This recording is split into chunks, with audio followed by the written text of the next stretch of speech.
Welcome back. Predicting the future has always been a focal point of human obsession. From fortune tellers to Wall Street bankers, every industry is doing what they can to forecast or see the future. Poet Andrew Lang famously said, "An unsophisticated forecaster used statistics like a drunken man uses a lamppost, for support rather than illumination." In the context of revenue management, what do we mean by forecasting? Within this domain, the term forecasting means anticipating a certain amount of demand around specific customer segments and, in aggregate, an entire hotel property. There's two major means of forecasting.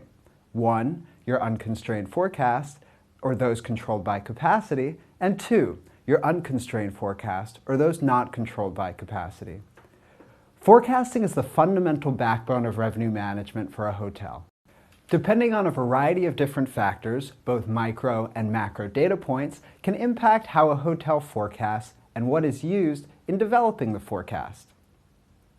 Forecasting can cost or make a hotel thousands in a weekend, but depending on how accurately it's done. So in this module, we're going to look at the essentials of forecasting, highlighting key issues to think about, and illustrating best practices that you can take away. We are going to look at how segmentation, as discussed in Module 2, helps better understand forecasting, and then in Module 4, we will then see how forecasts can then impact price. To better understand the value of forecasting, let's take a look at an example. During the first module, Getting Started with Revenue Management, I discussed the example of Electric Daisy Carnival, a music festival that moved from Los Angeles to Las Vegas back in 2009. To help us better understand the importance of forecasting, let's use this as an example again. In this example, Hotel 123 has 100 rooms and doesn't do any forecasting for any of their customer segments. They use fixed structure pricing with a capped amount that they can make per day, no matter how compressed the hotel is. Imagine your rate structure as follows. Your rates start at $200, and once you hit 25% occupancy, your rates go up to $225. Once you hit 50% occupancy, it goes up to $250. And once you hit 75% until sellout, you set it at $275. These tiered rate structures have limitations in the amount of revenue a hotel can make per day. Hotel ABC, on the other hand, has 100 rooms, has historical data, future-looking data, and uses it to anticipate demand spikes. If we compare those two hotels, does either one prospectively leave money on the table? As Hotel 123 doesn't forecast, the answer is undoubtedly yes. They leave money on the table on any given sellout day. As they have set rates, they know what they're going to make ADR-wise if they have a sellout. Following this staggered occupancy ADR plan means that as your occupancy starts to increase throughout the occupancy bands, your rate will follow suit in predefined fixed progressions.